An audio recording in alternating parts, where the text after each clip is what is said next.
साथियों नमस्कार। आज हम लोग इस क्लास में इकाई 3 शिक्षा ज्ञान विविध परिप्रेक्ष्यों की समझ पर आधारित सभी प्रकार के प्रश्नों की जानकारी ग्रहण करेंगे और इस चैप्टर में जो भी टॉपिक है उस टॉपिक से रिलेटेड प्रश्न हैं और उसके विषय में जानकारी ग्रहण करेंगे। तो आइए प्रारंभ करते हैं। आज का जो पहला प्रश्न है वो है कि ज्ञान जीवन का आधार है, जिसे प्राप्त करने की प्रक्रिया निम्न में से क्या कहलाती है। ज्ञान जीवन का आधार है, जिसे प्राप्त करने की प्रक्रिया क्या कहलाती है। अध्ययन, शिक्षा, उपरोक्त दोनों, इनमें से कोई नहीं। तो साथियों, ज्ञान जीवन का आधार है, जिसे प्राप्त करने की प्रक्रिया क्या कहलाती है। शिक्षा कहलाती है। क्या कहलाती है। शिक्षा कहलाती है। अगला प्रश्न है कि मानव का सामाजिक एवं सांस्कृतिक विकास, मानव का सामाजिक और सांस्कृतिक विकास निम्न में से किसके द्वारा होता है। सभ्यता के द्वारा, संस्कृति के द्वारा, शिक्षा के द्वारा, इनमें से कोई नहीं। तो शिक्षा के द्वारा, है ना, शिक्षा के द्वारा मानव का सामाजिक एवं सांस्कृतिक विकास संभव हो पाता है। इसलिए शिक्षा ग्रहण करना बहुत ही महत्वपूर्ण कार्य है।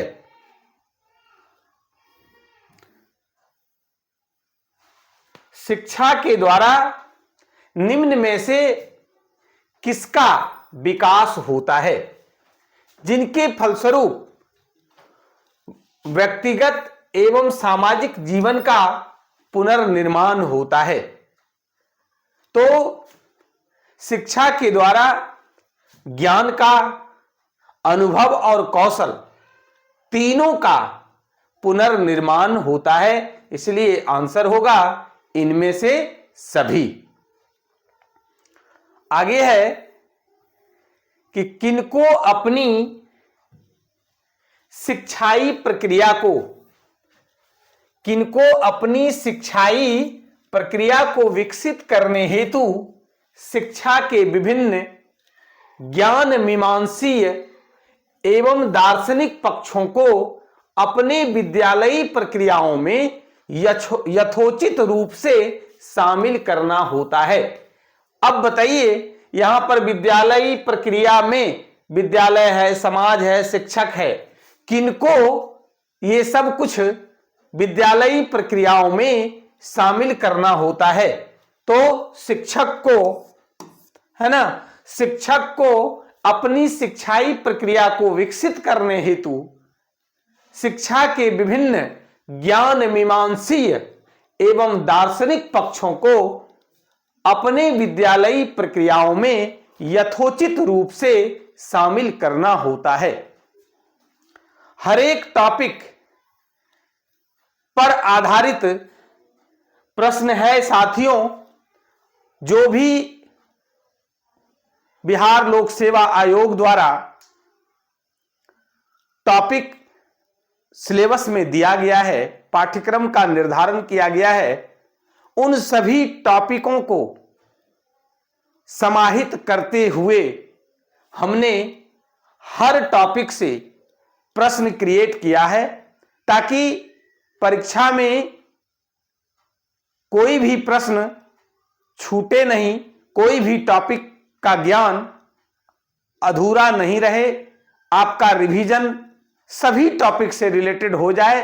क्योंकि हम सभी शिक्षक हैं, हम सभी ने प्रशिक्षण प्राप्त करके अनुभवी होने के बाद प्रधान शिक्षक बनने हेतु आवेदन किया है, और आप सभी में प्रधान शिक्षक बनने का सारा गुण है। सिर्फ रिवीजन करते जाना है धैर्य पूर्वक, बाकी का काम ऊपर वाले पर छोड़ दीजिए। जब औपचारिक कक्षाओं में, औपचारिक कक्षा कहां चलता है? विद्यालयों में। निश्चित समय में निश्चित पाठ्यक्रम को पढ़कर अनेक परीक्षाओं को उत्तीर्ण करके सीखता है, तब उसे क्या कहते हैं? यह सब काम कब होता है, कहां होता है, कौन करता है? विद्यालयों में होता है, छात्र करता है अध्ययन, है ना। तो जब औपचारिक कक्षाओं में निश्चित समय में निश्चित पाठ्यक्रम को पढ़कर अनेक परीक्षाओं को उत्तीर्ण, यहां पर होगा उत्तीर्ण करके सीखता है, तब उसे क्या कहते हैं?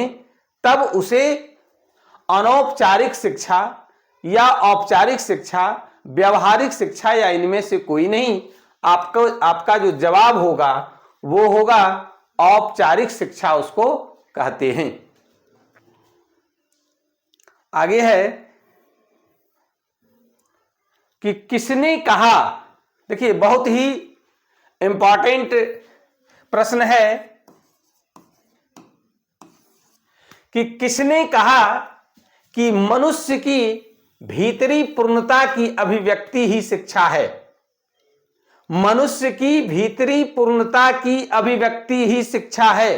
किसने कहा? विवेकानंद, महात्मा गांधी ने, विनोबा भावे ने, डॉक्टर जाकिर हुसैन ने।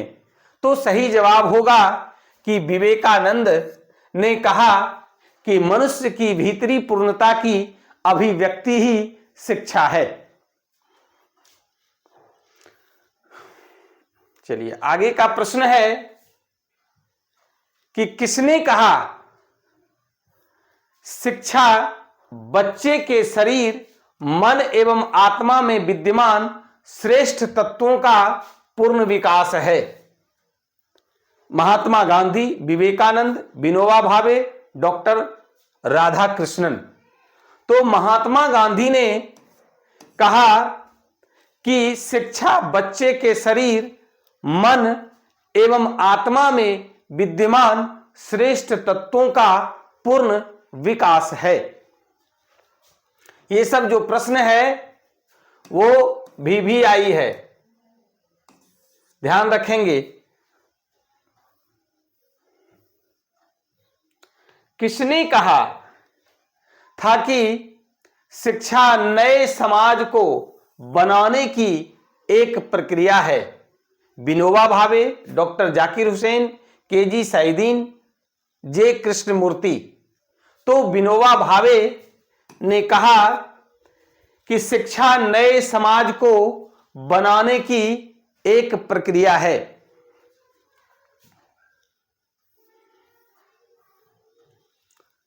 किनका अवधारणा है कि शिक्षा मनुष्य के मस्तिष्क के संपूर्ण विकास का नाम है? देखिए बड़ा ही महत्वपूर्ण प्रश्न है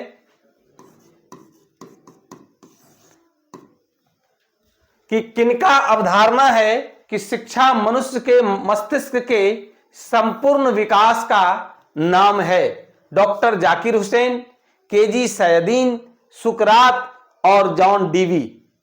तो डॉक्टर जाकिर हुसैन ने कहा था, उनका मानना था, उनका अवधारणा है कि शिक्षा मनुष्य के मस्तिष्क के संपूर्ण विकास का ही नाम है।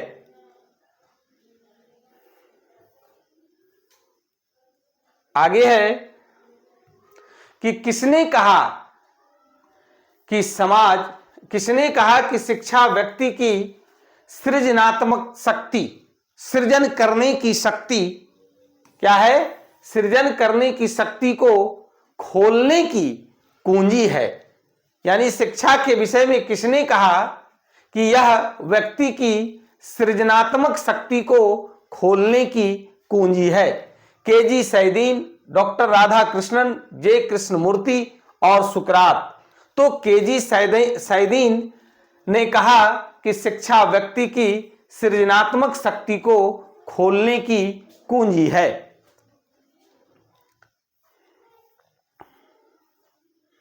आगे है कि किसने कहा शिक्षा सत्य को खोजने का मार्ग है। बहुत ही महत्वपूर्ण प्रश्न है कि किसने कहा कि शिक्षा सत्य को खोजने का मार्ग है। बहुतों बार यह प्रश्न पूछा जा चुका है। तो सुकरात ने कहा, जॉन डीवी, विवेकानंद और महात्मा गांधी। किसने कहा? सुकरात महोदय ने कहा कि शिक्षा सत्य को खोजने का मार्ग है।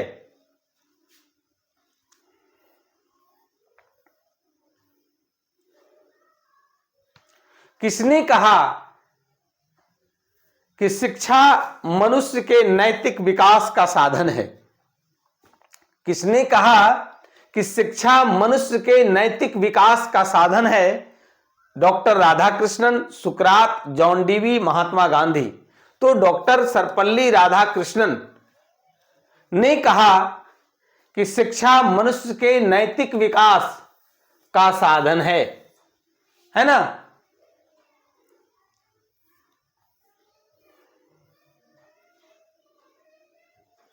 निम्न में से किस आयोग का अवधारणा है?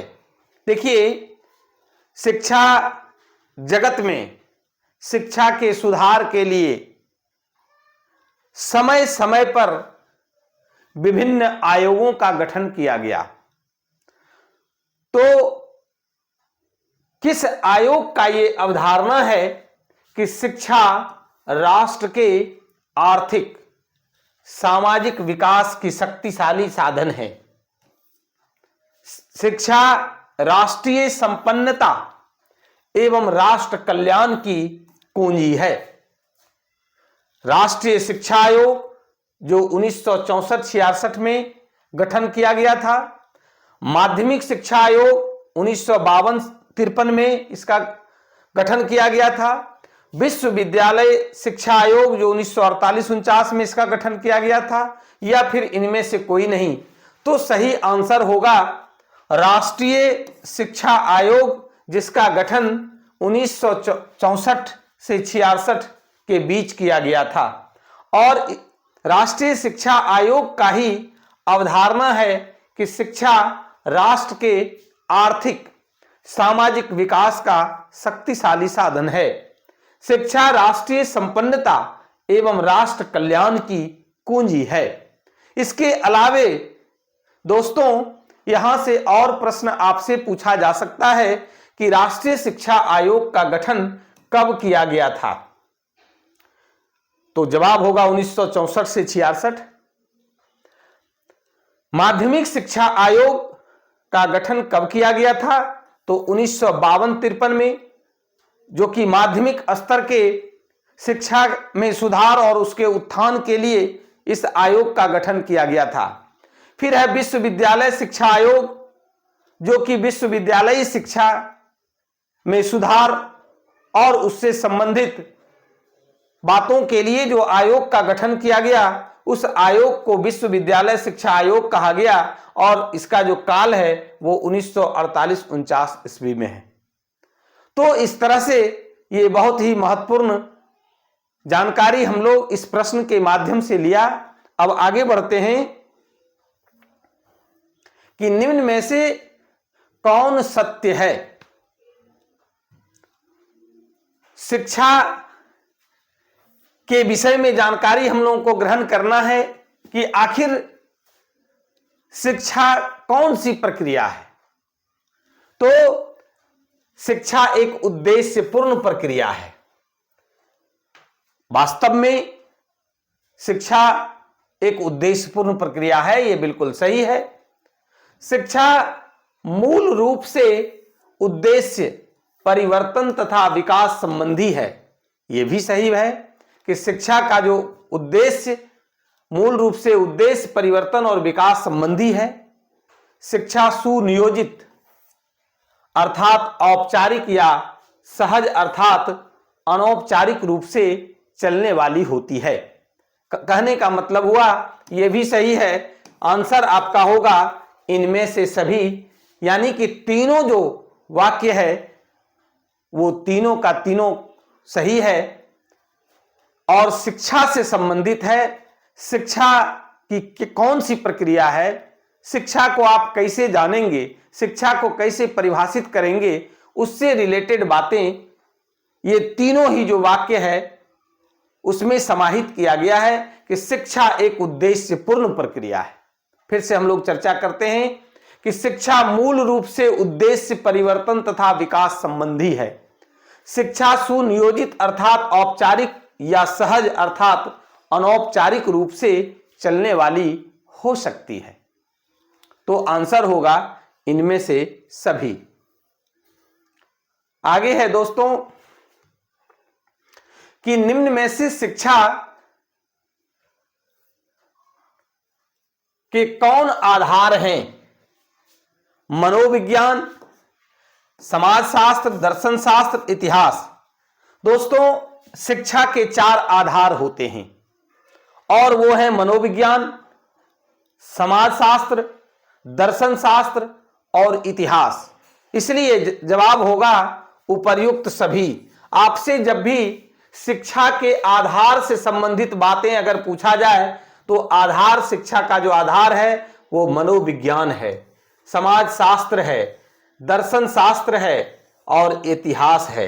ये चारों जो है वो शिक्षा के आधार हैं। यानी कि शिक्षा के 4 आधार हुए, पहला मनोविज्ञान, दूसरा समाजशास्त्र, तीसरा दर्शन शास्त्र और चौथा है इतिहास। इसलिए यहां पर इस प्रश्न के माध्यम से हम लोगों ने ये जाना कि शिक्षा के 4 आधार होते हैं और वो आधार हैं मनोविज्ञान, समाजशास्त्र, दर्शन शास्त्र, इतिहास, है ना।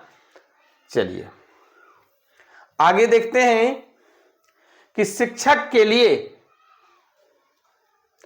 यह आवश्यक है, क्योंकि हम सभी शिक्षक हैं, तो शिक्षक का क्या कर्तव्य है, शिक्षक के लिए क्या आवश्यक है, इसकी जानकारी होनी चाहिए। तो शिक्षक के लिए यह आवश्यक है कि वह अपने विद्यार्थियों की डैश को भली भांति समझे। तो शिक्षक के लिए विद्यार्थियों की रुचि को समझना बहुत जरूरी है, विद्यार्थियों की योग्यता को समझना जरूरी है, विद्यार्थियों के मानसिक स्तर को समझना जरूरी है। कहने का मतलब हुआ उपर्युक्त सभी, ये आंसर होगा, है ना। शिक्षक को अपने विद्यार्थियों के लिए, कहने का मतलब हुआ शिक्षण कार्य के लिए एक शिक्षक को शिक्षार्थी के रुचि के विषय में जानकारी रखना होगा कि इसकी रुचि क्या है, इसकी अभिरुचि क्या है, ये सीखना क्या चाह रहा है, उसकी योग्यता क्या है, कहां तक की जानकारी इसे प्राप्त है और उससे फिर किस लेवल से इसे और आगे की जानकारी दी जानी चाहिए। और तीसरा है कि इसका मानसिक स्तर क्या है, ये कहां तक सीख सकता है। इन तीनों पहलुओं की भली भांति समझ एक शिक्षक को होना चाहिए, तभी वो अध्यापन का कार्य, शिक्षण का कार्य कुशलता पूर्वक कर पाएंगे। आगे है दोस्तों कि बच्चे की रुचियां, क्षमताएं, देखिए क्या क्या है, बच्चे की रुचियां, क्षमताएं, मानसिक स्तर इत्यादि बच्चे के निम्न में से कौन सा पक्ष है? समाज शास्त्री पक्ष है या फिर ऐतिहासिक पक्ष है, मिसप्रिंट हुआ, या फिर मनोवैज्ञानिक पक्ष है,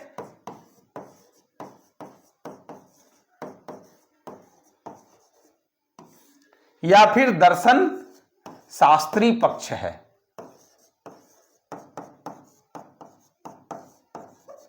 ना। तो यहां पर हम लोग देखेंगे कि बच्चों के रुचियां, क्षमताएं, मानसिक स्तर इत्यादि बच्चे के मनोवैज्ञानिक पक्ष है। तो आंसर क्या होगा? सी नंबर कि मनोवैज्ञानिक पक्ष है। अब यहां पर इस प्रश्न के माध्यम से हम लोग ये सीखे कि बच्चे का मनोवैज्ञानिक पक्ष के अंतर्गत क्या क्या आता है। तो मनोवैज्ञानिक पक्ष के अंतर्गत रुचियां,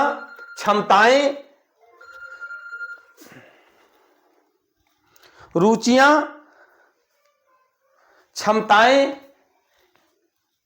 है ना, और मानसिक स्तर इत्यादि आते हैं। आगे है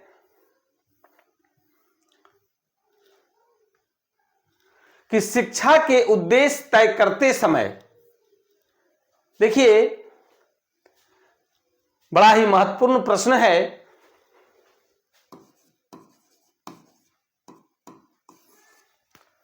कि शिक्षा के उद्देश्य तय करते समय, शिक्षण विधियों को अपनाते समय और पाठ्यक्रम की सामग्री बनाते समय शिक्षक को बच्चे का निम्न में से कौन सा पक्षों का ध्यान रखना पड़ता है।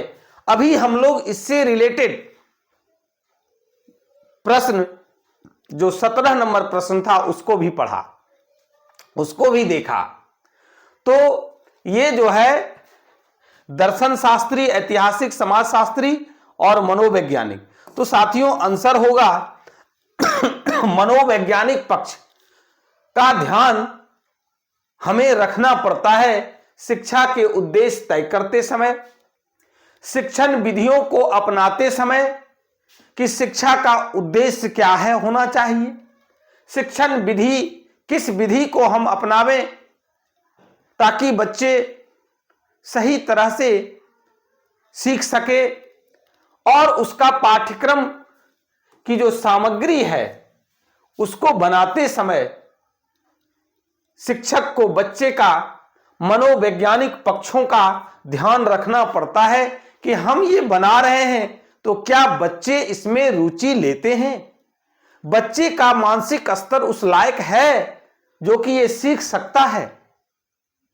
जो कि उसका मनोवैज्ञानिक पक्ष है। इसलिए इन सब बातों पर ध्यान एक शिक्षक को रखना चाहिए, तभी हम लोग कुशलतापूर्वक शिक्षण कार्य, प्रभावी शिक्षण कार्य कहिए, वो हम लोग कर सकेंगे। आगे है दोस्तों कि वर्तमान समय में शिक्षा को कौन शिक्षा माना जाता है ना, खाली जगह है, कौन शिक्षा माना जाता है। तो शिक्षक केंद्रित, पाठ्यक्रम केंद्रित, बाल केंद्रित, या फिर इनमें से कोई नहीं। हम लोग पिछले क्लास में भी इस बात की जानकारी लिया था कि जब भी इस तरह की बातें हो तो बच्चे को केंद्र में रख करके आंसर करना है। कार्य भी हम लोग अपने विद्यालय में जो काम करते हैं, शिक्षण का जो कार्य करते हैं, वहां पर भी हमारा एक शिक्षक होने के नाते कर्तव्य बनता है कि बच्चे को केंद्र में रख करके ही अगर हम शिक्षण कार्य करें तो वो ज्यादा प्रभावी होगा। तो यहां पर आंसर क्या होगा साथियों, बाल केंद्रित। जब भी इस तरह का प्रश्न आवे तो हमें बच्चे को, चाइल्ड को सेंटर में रख करके, केंद्र में रख करके और तब काम करना है।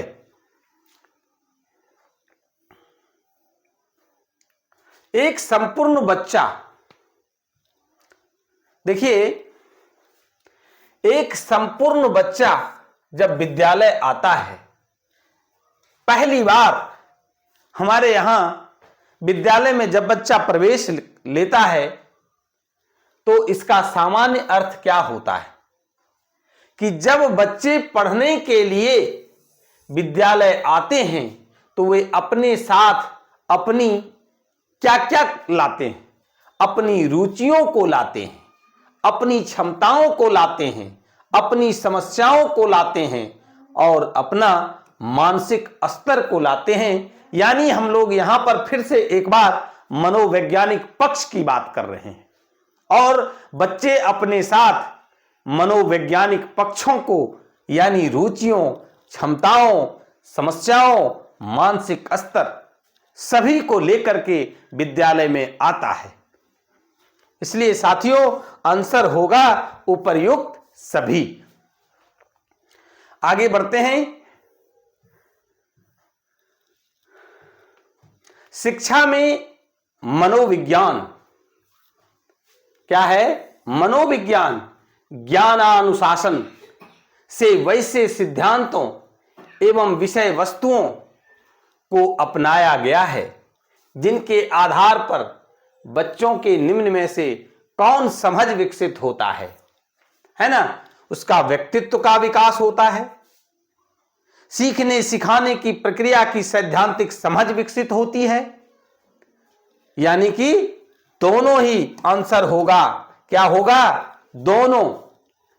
कि शिक्षा में मनोविज्ञान ज्ञानानुशासन से वैसे सिद्धांतों एवं विषय वस्तुओं को अपनाया गया है जिनके आधार पर बच्चों के व्यक्तित्व और सीखने सिखाने की प्रक्रिया की सैद्धांतिक समझ विकसित होता है। अगला प्रश्न है कि वास्तव में शिक्षा प्रक्रिया के तीनों ही प्रमुख अंग विद्यार्थी, शिक्षक और पाठ्यक्रम सभी निम्न में से किसके अंग हैं? साथियों, यहां पर इस प्रश्न के माध्यम से हम लोग क्या सीखने जा रहे हैं, पहले उस पर थोड़ी सी चर्चा करते हैं कि शिक्षण प्रक्रिया या शिक्षा प्रक्रिया के 3 अंग होते हैं। पहला है विद्यार्थी, दूसरा है शिक्षक और तीसरा है पाठ्यक्रम, है ना? शिक्षण प्रक्रिया या शिक्षा प्रक्रिया के 3 प्रमुख अंग हैं। पहला है विद्यार्थी, दूसरा है शिक्षक और तीसरा है पाठ्यक्रम उसका। और ये तीनों किसके अंग हैं? परिवार, समाज, समूह, राज्य, ये तीनों ही समाज के अंग हैं। देखिए यहां पर समाज के 3 अंग हुए, है ना? क्या क्या? विद्यार्थी, शिक्षक और पाठ्यक्रम, सिलेबस। और यही तीनों शिक्षण प्रक्रिया के भी, ये तीनों जो है वो शिक्षा के भी प्रमुख अंग हैं, है ना? ये तीनों शिक्षा के भी प्रमुख अंग हैं। आगे है कि शिक्षण की सामग्री का निर्माण, शिक्षण सामग्री का निर्माण, शिक्षण पद्धतियां निम्न में से किसके स्वरूप पर निर्भर करती है? बहुत ही महत्वपूर्ण सवाल है। परिवार के स्वरूप, विद्यालय के स्वरूप, समूह के स्वरूप या फिर समाज के स्वरूप?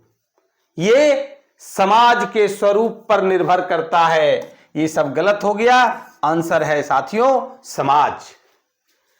समाज के स्वरूप पर ही शिक्षण सामग्री का निर्माण होता है। हमें समाज के अगेंस्ट नहीं जाना है, समाज के अगेंस्ट नहीं जाना है। अगर समाज वहां उर्दू भाषा में बात कर रहा है, उर्दू भाषा उसके लिए चाहिए, तो हमें एक शिक्षक होने के नाते उर्दू का जानकार होना, उर्दू में ही शिक्षण कार्य करना पड़ेगा। और शिक्षण पद्धतियां को भी अपनाना पड़ेगा जिस तरह से समाज चाहता है। समाज के भी अगेंस्ट हम शिक्षकों को नहीं जाना है। तो यहां आंसर होगा समाज। आगे है कि शिक्षा की प्रक्रिया को डैश प्रक्रिया माना जाता है। शिक्षा की प्रक्रिया को कौन प्रक्रिया माना जाता है? पारिवारिक प्रक्रिया? बिल्कुल नहीं। सामूहिक प्रक्रिया? बिल्कुल नहीं। तो सामाजिक प्रक्रिया माना जाता है। क्योंकि अभी हम लोग चर्चा किए कि जो भी काम करना है वो समाज के अनुरूप करना है, समाज के प्रतिकूल नहीं करना है, समाज के अनुकूल करना है, समाज के अनुसार करना है। तो यहां पर शिक्षा की जो प्रक्रिया है वो एक सामाजिक प्रक्रिया है। आगे है दोस्तों कि शिक्षा निम्न में से किनसे निर्देशित होती है। देखिए, समाज की क्या भूमिका है, समाज की क्या महत्ता है, उनसे रिलेटेड सामाजिक जो आधार है शिक्षा का, उससे रिलेटेड यहां पर प्रश्न किया जा रहा है। तो शिक्षा निम्न में से किनसे निर्देशित होती है? परिवार से नहीं, विद्यालय से नहीं, समाज से निर्देशित होता है। किससे निर्देशित होता है? समाज से निर्देशित होता है।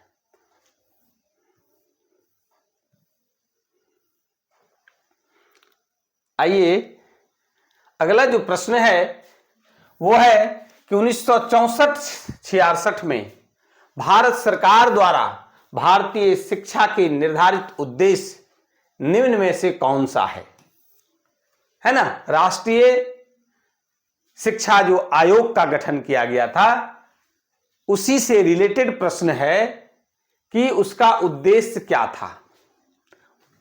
तो जो राष्ट्रीय शिक्षा आयोग का गठन 1964-66 में किया गया, जिसके विषय में अभी हम लोग पूर्व के प्रश्न में कर रहे थे, उसका जो उद्देश्य था राष्ट्र की एकता स्थापित करना, राष्ट्र के विकास के लिए अधिक से अधिक उत्पादन और वैज्ञानिक दृष्टिकोण का निर्माण करना।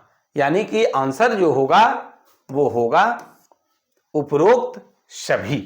क्या होगा? उपरोक्त सभी। यानी कि 1964-66 में भारत सरकार द्वारा भारतीय शिक्षा के निर्धारित उद्देश्य क्या क्या था? तो राष्ट्र की एकता स्थापित करना, राष्ट्र के विकास के लिए अधिक से अधिक उत्पादन करना और तीसरा वैज्ञानिक दृष्टिकोण का निर्माण करना था।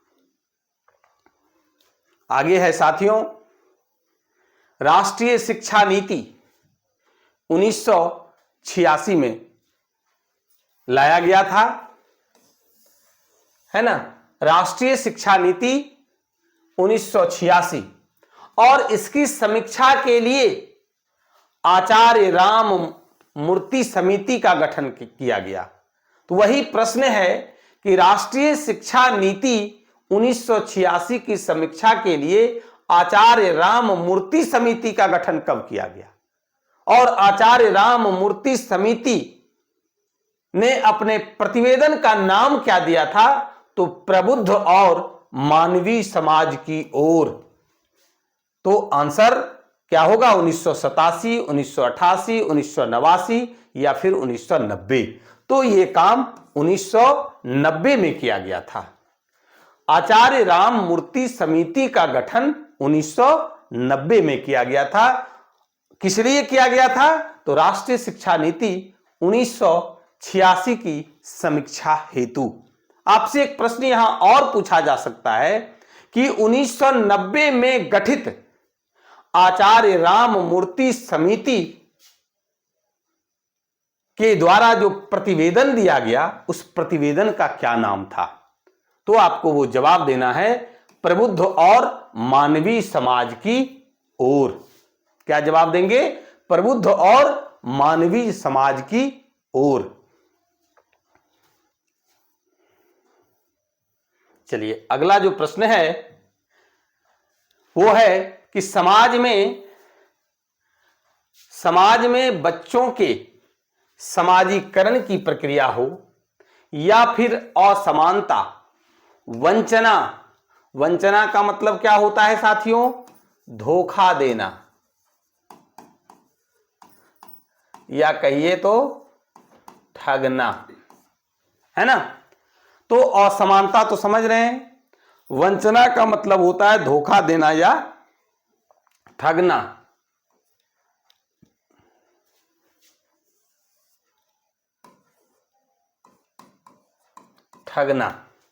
सामाजिक न्याय, समावेशी समाज इत्यादि शिक्षा में इन सबों की सैद्धांतिक समझ का आधार हमें निम्न में से किनसे मिलता है? देखिए, इस बार बार आ रहा है समाजीकरण की प्रक्रिया। समावेशी समाज, सामाजिक न्याय, आंसर पकड़ेंगे हम लोग। वो दर्शन शास्त्र, इतिहास, समाजशास्त्र, इनमें से कोई नहीं। तो जवाब होगा समाजशास्त्र, क्योंकि हर जगह समाज से रिलेटेड शब्द इसमें इस्तेमाल हो रहा है। थोड़ा सा हिंट कर देते हैं, आपको याद रखने में सहूलियत होगा कि समाज में बच्चों, देखिए बार बार आ रहा है, यहां भी समाज है, तो समाज में बच्चों के समाजीकरण की प्रक्रिया हो या फिर असमानता, वंचना, सामाजिक न्याय, समावेशी समाज इत्यादि शिक्षा में इन सबों की सैद्धांतिक समझ का आधार हमें समाज शास्त्र से मिलता है, क्योंकि हर जगह समाज रिपीटेड हो रहा है।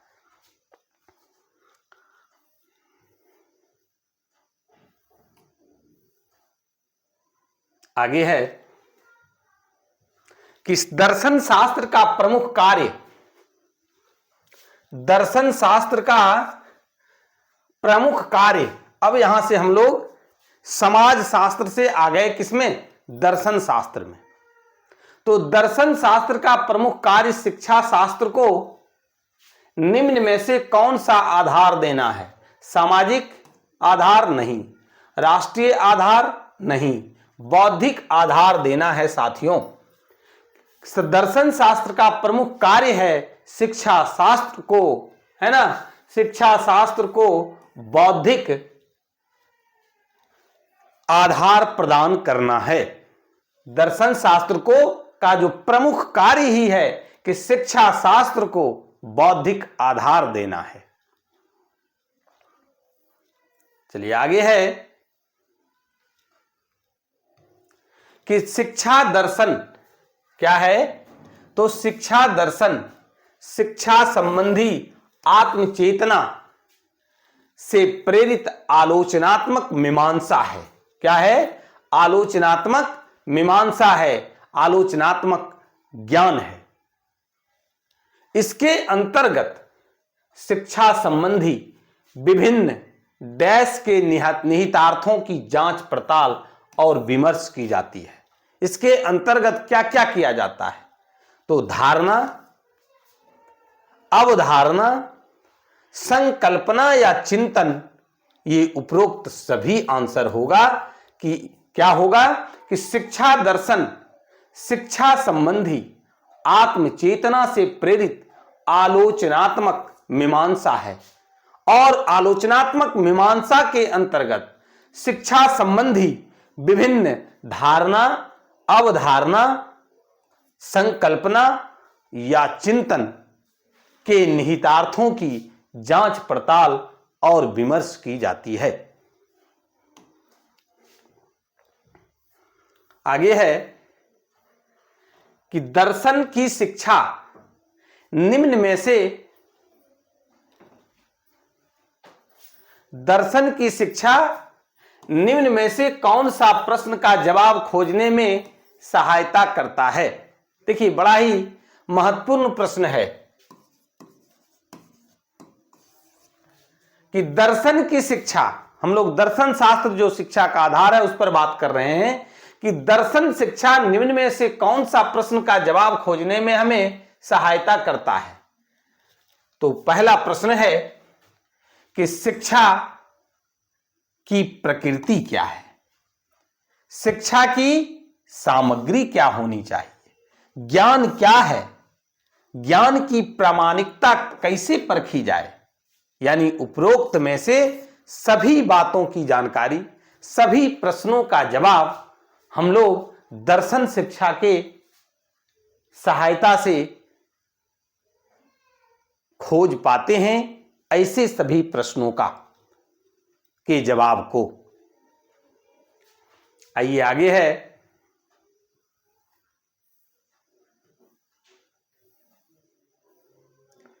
कि शिक्षा को दर्शन शास्त्र,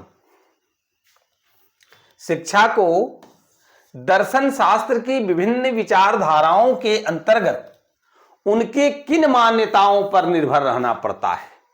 तो दर्शन शास्त्र के तत्व मीमांसा विचारधाराओं पर निर्भर रहना पड़ता है, ज्ञान मीमांसा मान्यताओं पर निर्भर रहना पड़ता है, मूल्य मीमांसा की मान्यताओं पर निर्भर रहना पड़ता है। साथियों, इसका आंसर होगा उपर्युक्त सभी, है ना। कहने का मतलब हुआ कि शिक्षा को दर्शन शास्त्र में तत्व, ज्ञान और मूल्य तीनों प्रकार के मीमांसा पर आधारित जो मान्यता है उस पर हमें निर्भर रहना पड़ता है। याद रखने के लिए तत्व, ज्ञान, मूल्य तीनों पर ही निर्भर रहना पड़ता है, याद रखेंगे।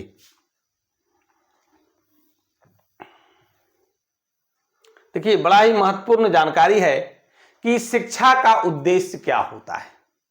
शिक्षा का क्या उद्देश्य होता है ना। शिक्षा के उद्देश्य इसमें क्या क्या हो सकते हैं। तो शिक्षा का उद्देश्य प्रेरणा देना और सीखने के अवसरों में वृद्धि करना, बिल्कुल ही सही है।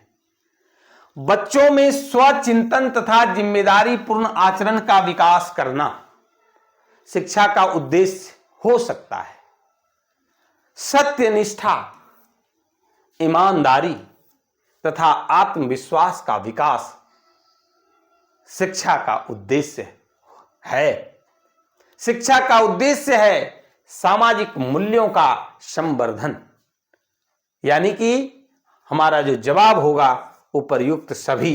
यानी शिक्षा का उद्देश्य क्या क्या है, तो प्रेरणा देना, सीखने के अवसरों में वृद्धि करना, बच्चों में स्वचिंतन तथा जिम्मेदारी पूर्ण आचरण का विकास करना, सत्यनिष्ठा, ईमानदारी तथा आत्मविश्वास का विकास करना, सामाजिक मूल्यों का संवर्धन करना। आंसर होगा उपर्युक्त सभी। आगे है दोस्तों कि शिक्षा की प्रक्रिया तीन ध्रुवी होती है। शिक्षा की प्रक्रिया तीन ध्रुवी है। पहला ध्रुव है उसका छात्र, दूसरा ध्रुव है शिक्षक, और तीसरा ध्रुव क्या है, तो तीसरा ध्रुव परिवार है, नहीं, समाज है, सही है, विद्यालय नहीं है, ये आंसर नहीं। यानी कि आपका सही आंसर होगा कि तीसरा ध्रुव है जो समाज है। याद रखेंगे, शिक्षा प्रक्रिया की तीन ध्रुवी होती है। पहले की मान्यता थी कि दो ध्रुवी होता है। दो ध्रुव में कौन कौन था, छात्र और शिक्षक। शिक्षक शिक्षा देते थे, छात्र शिक्षा लेते थे। लेकिन वर्तमान में जो मान्यता है कि शिक्षा की प्रक्रिया तीन ध्रुवी होती है। पहले ध्रुव में छात्र हैं, दूसरे ध्रुव में शिक्षक हैं और तीसरे ध्रुव में समाज हैं। समाज को साथ लेके चलना है, समाज के अगेंस्ट जाकर आंसर नहीं करना है, नहीं तो फिर गलत हो जाएगा।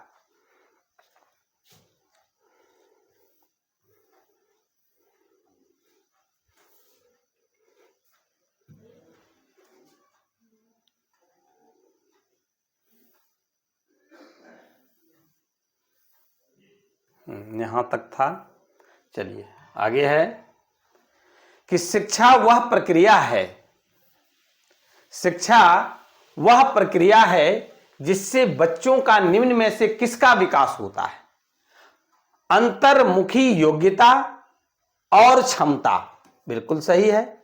बहिर्मुखी योग्यता और क्षमता, यह भी सही है। यानी कि आपका जो आंसर होगा वो उपरोक्त दोनों होगा, क्योंकि ये दोनों ही क्या है, सही है। शिक्षा से क्या होता है, तो बच्चों का अंतर्मुखी योग्यता और क्षमता का विकास होता है, बहिर्मुखी योग्यता और क्षमता का विकास होता है। आगे है कि निम्न में से कौन समाजीकरण की प्रक्रिया का ही दूसरा नाम है, जो कभी समाजीकरण की एक विशिष्ट प्रक्रिया या कभी समाजीकरण के समांतर चलने वाली प्रक्रिया के रूप में समझी जाती है। क्या है, शिक्षा, समाज, परिवार और विद्यालय। सही जवाब होगा शिक्षा, है ना। शिक्षा समाजीकरण की प्रक्रिया का ही दूसरा नाम है। अगर समाजीकरण का पर्याय आपसे पूछा जाए तो वो है शिक्षा, है ना। तो शिक्षा समाजीकरण की प्रक्रिया का ही दूसरा नाम है, जो कभी समाजीकरण की एक विशिष्ट प्रक्रिया या कभी समाजीकरण के समांतर चलने वाली प्रक्रिया के रूप में समझी जाती है, वो है शिक्षा।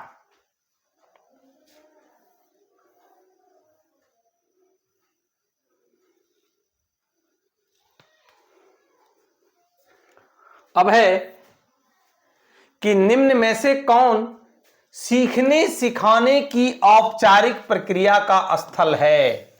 औपचारिक प्रक्रिया का स्थल से संबंधित है। वो स्थल क्या है? परिवार नहीं, समाज नहीं, ये सब अनौपचारिक प्रक्रिया का स्थल है। कौन है? अनौपचारिक। तो औपचारिक स्थल कौन सा है साथियों? तो वो है विद्यालय। क्या है? विद्यालय। इस स्थल पर क्या देंगे?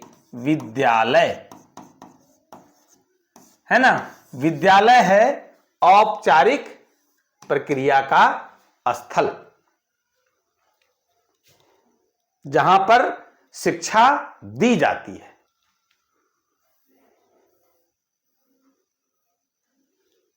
आगे है कि शिक्षक एवं छात्र, शिक्षक एवं छात्र अप्रत्यक्ष रूप से अध्ययन सामग्री के माध्यम से अंतः क्रिया करते हैं। क्या करते हैं? अंतः क्रिया करते हैं, एक दूसरे से जुड़ते हैं। इस व्यवस्था को निम्न में से क्या कहते हैं? औपचारिक शिक्षा नहीं, गैर औपचारिक शिक्षा, समावेशी शिक्षा, इनमें से कोई नहीं। तो सही जवाब होगा गैर औपचारिक शिक्षा। जैसे शिक्षक एवं छात्र अप्रत्यक्ष रूप से, डायरेक्ट नहीं, अध्ययन सामग्री के माध्यम से अंतः क्रिया करते हैं, इस व्यवस्था को गैर औपचारिक शिक्षा कहते हैं। वर्चुअल क्लासरूम, अभी जो मेरे द्वारा आप लोगों को जानकारी दी जा रही है, आमने सामने नहीं, वर्चुअली दिया जा रहा है, काल्पनिक कक्षा है ये, तो ये भी गैर औपचारिक शिक्षा है। आज जो संचार माध्यम, उच्च तकनीक का जो विकास हुआ है, ये गैर औपचारिक शिक्षा को बढ़ावा दे रहा है। ई लर्निंग, ई एजुकेशन, ई शिक्षा जिसको बोलते हैं, ये सब क्या है? गैर औपचारिक शिक्षा है।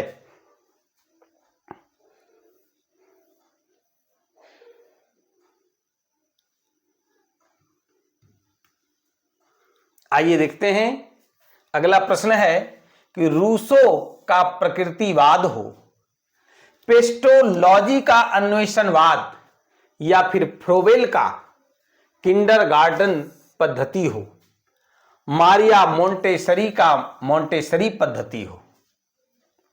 देखिए, सबों ने किसको केंद्र मानते हुए अध्यापकों की सापेक्षिक भूमिका निर्धारित किया है?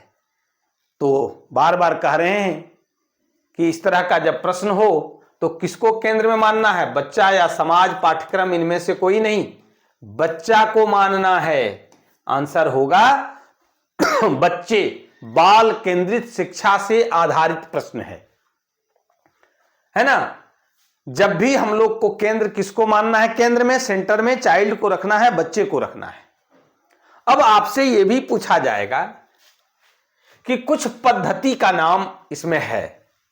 मैंने जो भी प्रश्न बनाया है, जो भी पाठ्यक्रम निर्धारित किया गया है, हर टॉपिक को से रिलेटेड है और उसकी जानकारी सहित यही प्रश्न के माध्यम से आपको जानकारी भी दी जा रही है, आपका रिवीजन भी हो रहा है।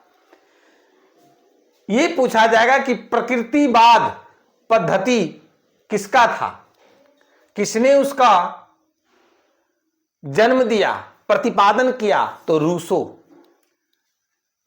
अन्वेषणवाद के प्रतिपादक कौन थे? पेस्टोलॉजी।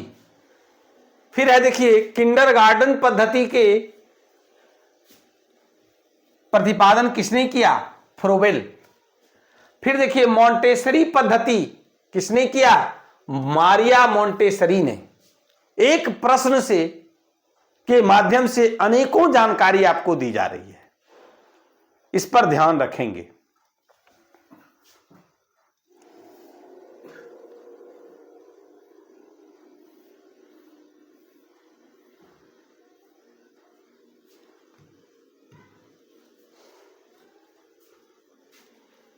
आगे है गीजू भाई बधेका, रविंद्रनाथ टैगोर, सबके बारे में इन डिटेल में भी आगे बात करना है जो कि सिलेबस में है।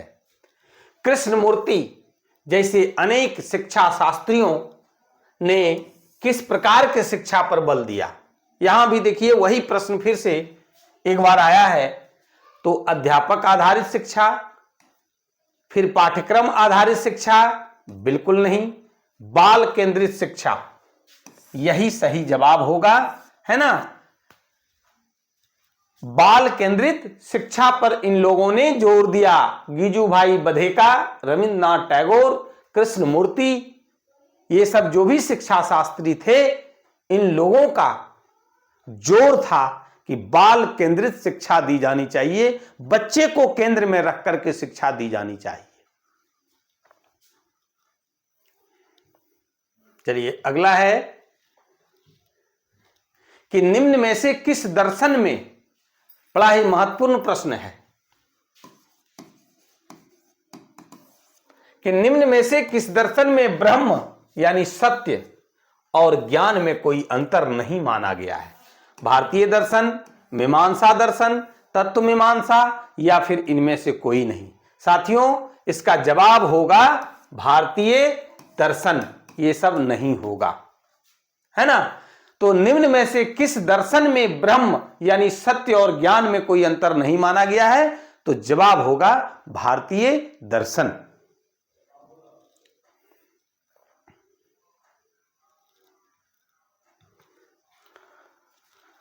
परंपरा आदि से प्राप्त स्वयं के अपरिचित अनुभवों, विश्वासों आदि से संबद्ध ज्ञान को तब तक ज्ञान नहीं माना जा सकता है जब तक इसे निश्चित, यथार्थ, वास्तव, असंदिग्ध सिद्ध न कर दिया जाए। भारतीय परंपरा में इस प्रकार के ज्ञान को क्या कहा जाता है? प्रमाणित ज्ञान कहा जाता है, या फिर भ्रम रहित ज्ञान कहा जाता है, या निश्चित ज्ञान, या वास्तविक ज्ञान, है ना। कौन सा ज्ञान होगा? इसे प्रमा या प्रमाणित ज्ञान कहा जाता है, क्योंकि यहां देखिए प्रमाणित किया जा रहा है। परंपरा आदि से प्राप्त स्वयं के अपरिचित अनुभव, विश्वासों आदि से संबद्ध जो ज्ञान है, उसको तब तक ज्ञान नहीं माना जाता है जब तक कि उसे हम करके नहीं देख सकते हैं, प्रमाणित नहीं हो जाता है ना, यथार्थ और संदिग्ध सिद्ध ना कर दिया जाए। और निश्चित शब्द की बात, निश्चित शब्द का इस्तेमाल किया जा रहा है, यानी कि ऐसे ज्ञान को क्या कहा जाता है? प्रमाणित ज्ञान कहा जाता है।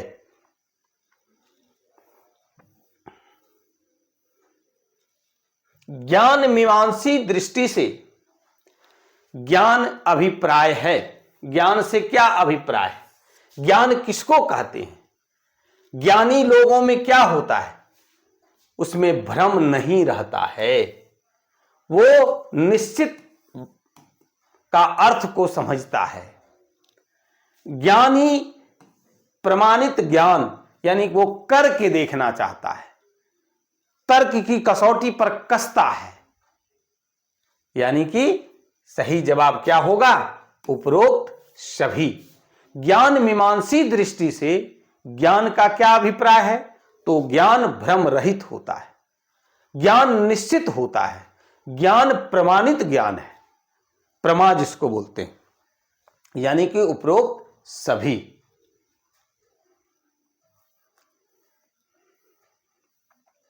आगे है कि भारतीय परंपरा के अनुसार ज्ञान शब्द का प्रयोग किन अर्थों में होता है?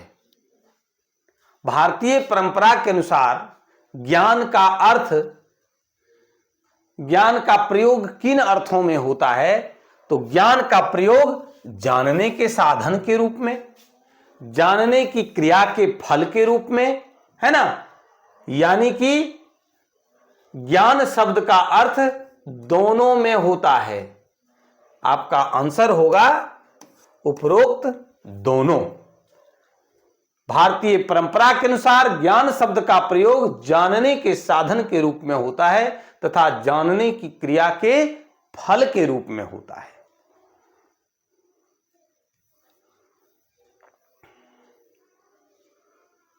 आगे है, पाश्चात्य परंपरा में अनुभववादी विचारधारा में इंद्रियों के अनुभवों अर्थात प्रत्यक्ष पर आधारित ज्ञान को किस रूप में माना गया है?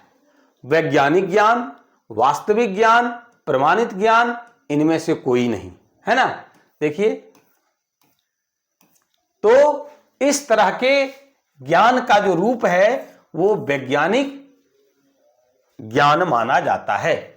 यानी पाश्चात्य परंपरा में अनुभववादी विचारधारा में इंद्रियों के अनुभव, इंद्रिय क्या है? जिससे क्या होता है? हमें ज्ञान का अनुभव होता है, संवेदना उत्पन्न होती है, यानी त्वचा, आंख, नाक, जीभ, कान। तो इससे इंद्रियों से जो अनुभव करते हैं अर्थात प्रत्यक्ष पर आधारित जो ज्ञान होता है, सामने हम देख रहे हैं कि बाघ है, तो इस तरह का जो ज्ञान होता है इसको कौन सा ज्ञान कहते हैं? वैज्ञानिक ज्ञान कहते हैं।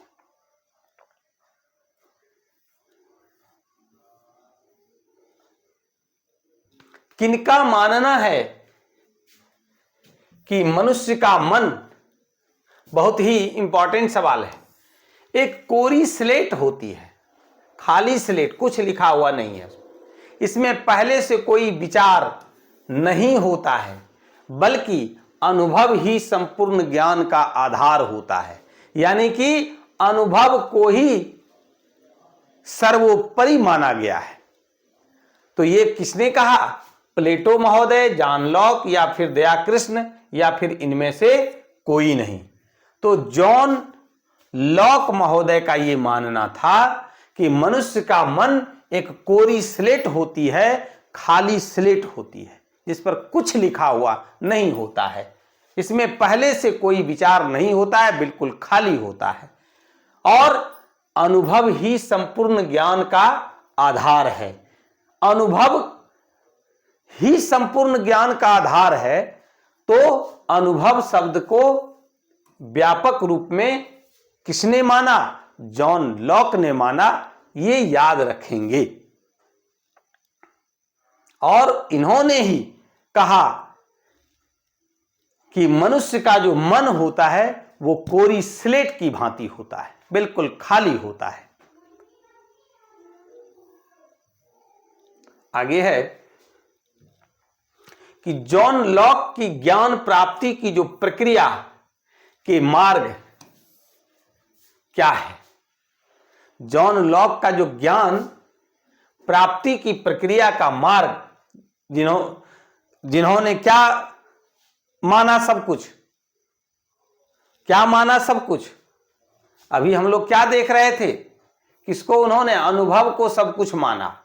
किसको माना? अनुभव को।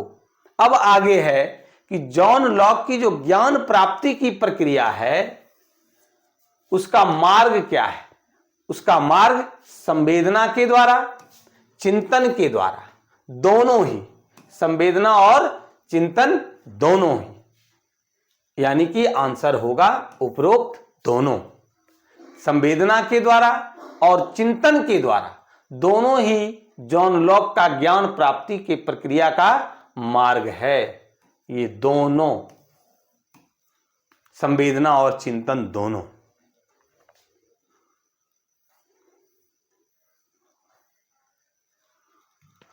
भारतीय दर्शन में किसे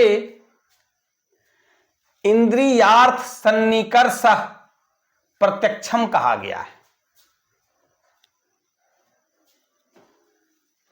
इंद्रियार्थ सन्निकर्ष प्रत्यक्षम कहा गया है। इसका मतलब हुआ कि हमारी इंद्रियां बाहरी वस्तुओं के संपर्क में आकर जो ज्ञान अर्जित करती है उसी को क्या कहते हैं? संवेदना कहते हैं, है ना। इसलिए आंसर होगा संवेदना, है ना। कि जो भी इंद्रियों के द्वारा, हमारी इंद्रियों के द्वारा बाहरी वस्तुओं के संपर्क में आकर जो हमें ज्ञान प्राप्त होता है उसको क्या कहते हैं? उसको संवेदना कहते हैं। यानी कि इंद्रियार्थ सन्निकर्ष प्रत्यक्षम किसे कहा गया है? संवेदना को कहा गया है। आगे है दोस्तों, संवेदना द्वारा किस प्रकार का ज्ञान होता है? बाहरी वस्तुओं का, भीतरी वस्तुओं का, उपरोक्त दोनों का। तो संवेदना द्वारा बाहरी वस्तु का ज्ञान होता है, क्योंकि इंद्रिय क्या करता है? बाहरी वस्तुओं का संपर्क करके ज्ञान अर्जित करता है। इसलिए संवेदना द्वारा बाहरी वस्तुओं का ज्ञान होता है।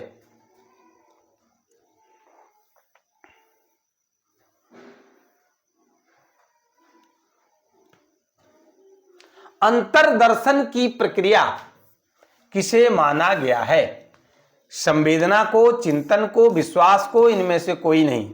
चिंतन को माना गया है अंतर्दर्शन की प्रक्रिया, क्योंकि चिंतन से अंतर्दर्शन की प्रक्रिया होती है। दुख, कष्ट, दर्द का जो अनुभव होता है, हर्ष का जो अनुभव होता है, वो अंतर्दर्शन की प्रक्रिया है और वो चिंतन से आता है। संवेदना से बाहरी वस्तुओं का ज्ञान होता है। अगला प्रश्न है, किनका मत है कि बच्चों में चिंतन की प्रक्रिया प्रारंभ करने से पहले उनकी इंद्रियों की सूचना प्राप्त करने के रूप में अधिक से अधिक अनुभव लेने का अभ्यास कराया जाना चाहिए, है ना। अनुभव अभी हम लोग पिछले प्रश्न में भी देखा, जैसे ही अनुभव देख रहे हैं उसको जोड़ देना है किससे? जॉन लॉक महोदय से, है ना। किससे जोड़ देना है? जॉन लॉक महोदय से, क्योंकि जॉन लॉक महोदय ने ही अनुभव पर जोर दिया है। तो जॉन लॉक महोदय का मत है कि बच्चों में चिंतन की प्रक्रिया प्रारंभ करने से पहले उनकी इंद्रियों की सूचना प्राप्त करने के रूप में अधिक से अधिक अनुभव लेने का अभ्यास कराया जाना चाहिए। अनुभव शब्द पर जोर किसने दिया? जॉन लॉक महोदय ने दिया।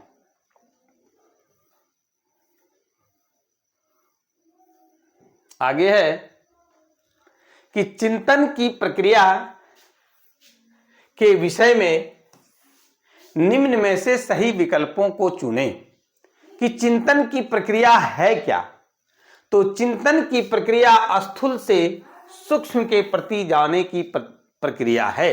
स्थूल से सूक्ष्म की ओर, बड़े से छोटे की ओर, स्थूल से सूक्ष्म की ओर जाने की प्रक्रिया है। जब तक बच्चे वस्तुओं के यथार्थ, वास्तविक, अवलोकनीय, मूर्त स्वरूप से परिचित न होंगे तब तक वे अमूर्त विचारों की कल्पना न कर पाएंगे, है ना। यानी कि दोनों ही चिंतन प्रक्रिया के विषय में सही विकल्प है। दोनों ही विकल्प जो है वो चिंतन प्रक्रिया के विषय में ही है।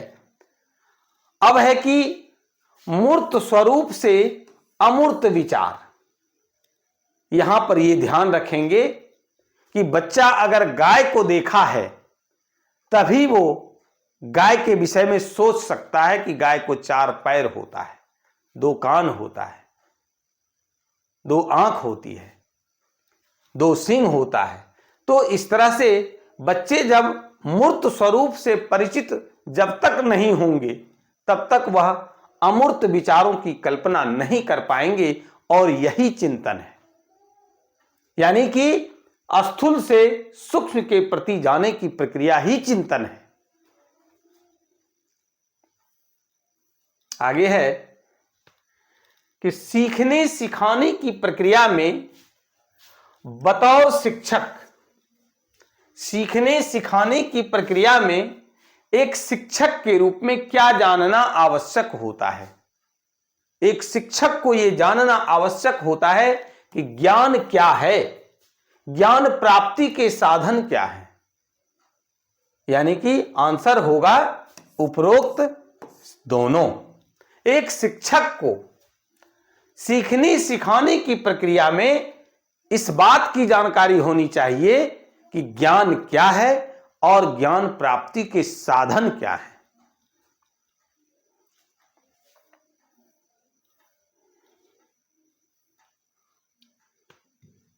निम्न में से ज्ञान का स्वरूप कौन है?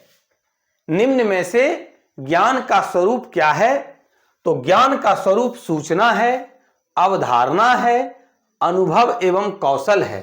तो आंसर होगा इनमें से सभी। ज्ञान का स्वरूप क्या है? तो सूचना के माध्यम, माने सूचना भी उसका एक स्वरूप है, अवधारणा है, अनुभव है एवं कौशल है।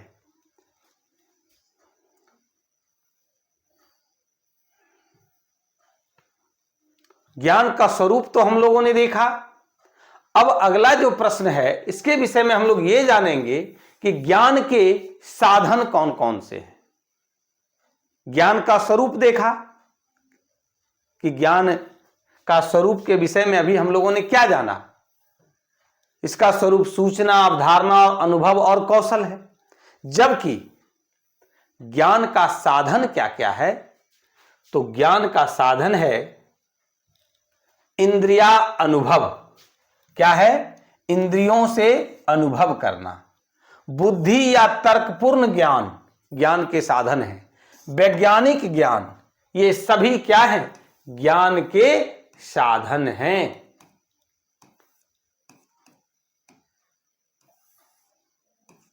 है ना? तीनों ही ज्ञान के साधन हैं, इसलिए आंसर होगा उपरोक्त सभी। हमारा प्रयास यह है कि हर टॉपिक से रिलेटेड प्रश्न के माध्यम से आपका समुचित रिवीजन हो जाए।